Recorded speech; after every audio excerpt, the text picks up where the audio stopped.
Thank you, Irene, for inviting me this morning, and also thank you for your tremendous work on behalf of this important council. Partnerships, even partnerships between nations, are very human things because at their most elemental level, they sit on a foundation of trust.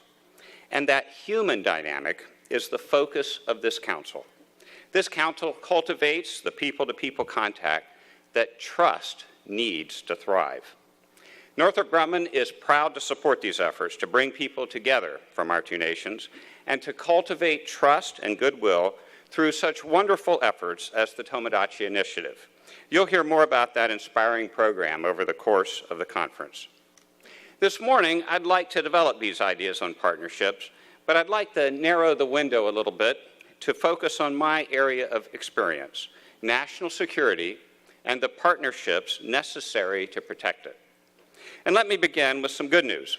At every level and from every perspective, I contend that Japan and the United States represent a perfect partnership with which to face the strategic and security challenges of the Western Pacific. What are those challenges? Well, we may currently be focused on the erratic leadership of North Korea, and we may also be focused on the aggressive sovereignty claims of China. In addition, Russia must be watched very carefully. But there are other challenges as well that we cannot neglect. These are the challenges associated with a changed and a changing world. The old order of the Cold War, in which the free world faced off against the totalitarian world, is long gone.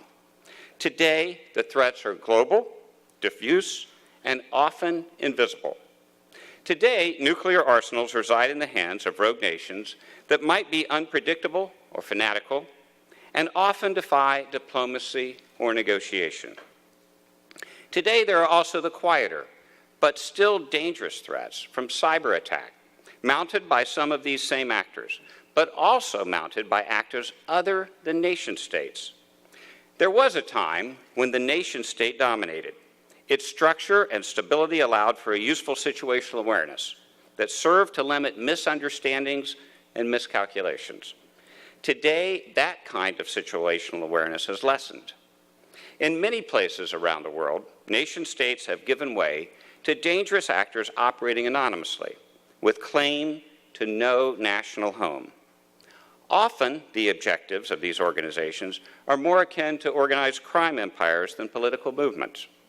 Their weapon of choice is often cyber attack, and with that weapon, they have demonstrated an offensive potential as devastating to national economies as many of the actions a nation-state might take. And one more wrinkle, there's no longer any certain correlation between the geographic location of an attacker and the nation being attacked. We might refer to cyber attack as a soft threat. If so, the more conventional concerns of air and missile attack might be considered hard threats. In years past, we would have considered ourselves such that hard threats could only originate from nation-states advanced, stable, and prosperous enough to develop the technologies. But that is no longer the case. These hard threats are now accessible to non-state actors as well. Just last week, the press reported that a rebel group in Yemen, aligned with Iran, claimed responsibility for launching a missile at the Kingdom of Saudi Arabia. Those reports claimed that the missile flew 500 miles toward Riyadh's main airport before Saudi anti-missile defenses intercepted and destroyed it. That attack should tell us that even the hard threats, like the threat of missile attack, are now within the reach of non-state actors. Hard threats or soft, state or non-state actors, actors motivated by politics, religion, or simple greed. Actors located in proximity to our respective shores are threatening us from the other side of the globe. Today, Japan and the U.S. must contend with incredible uncertainty, a level of uncertainty that will only intensify. And uncertainty is an offensive advantage because it requires defenses that are everywhere at once. So how do allied nations defend against such advantage? One of the most effective counters to this uncertainty is partnership. Specifically, those rare partnerships that can leverage common strengths, unique capabilities, and mutual objectives. By this definition, Japan and the United States are incredibly compatible partners. And we are perhaps most compatible in the cultural qualities that make us both innovator nations. There are reasons why some nations are engines of innovation, while others just rely on the theft of intellectual property. Nations like Japan and the United States are innovation producers because we value and cultivate all the predicates that make great innovation possible. Open debate, quality education that allows people to pursue their interests, a free economy supported by the rule of law, and property rights that incentivize hard work through healthy competition and the promise of reward. Clearly, the innovation enabled by those freedoms repays their host countries many times over in the form of new industries, quality jobs, expanded tax bases, and the general betterment of the human condition. In short, the creation of value where it did not exist before. Innovation also binds us together.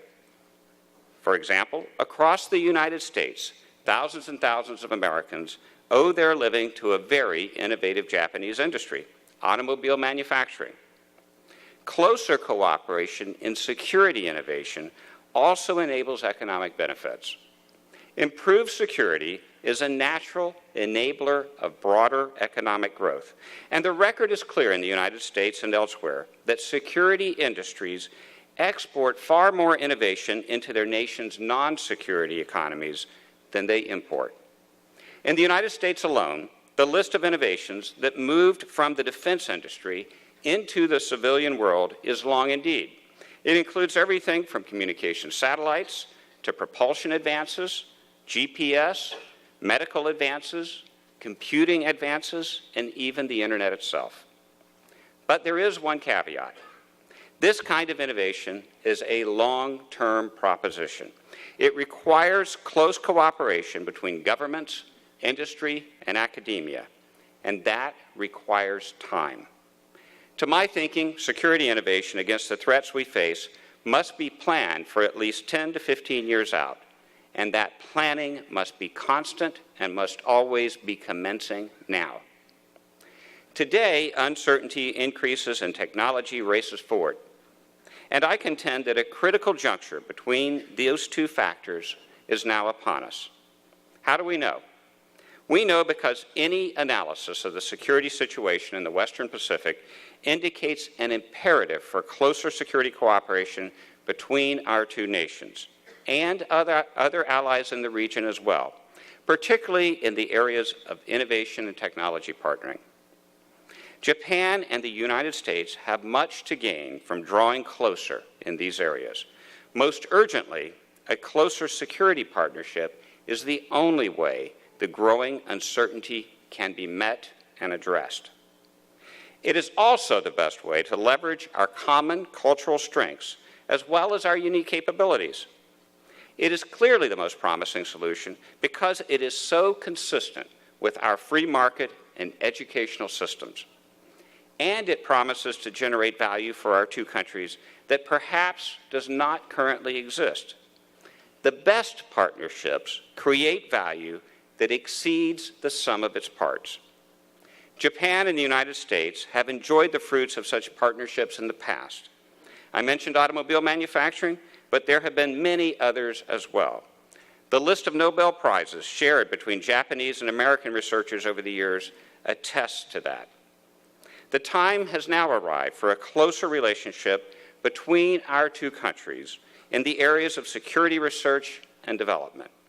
I greatly look forward to the opportunity to make that partnership a success. Thank you again for having me with you this morning.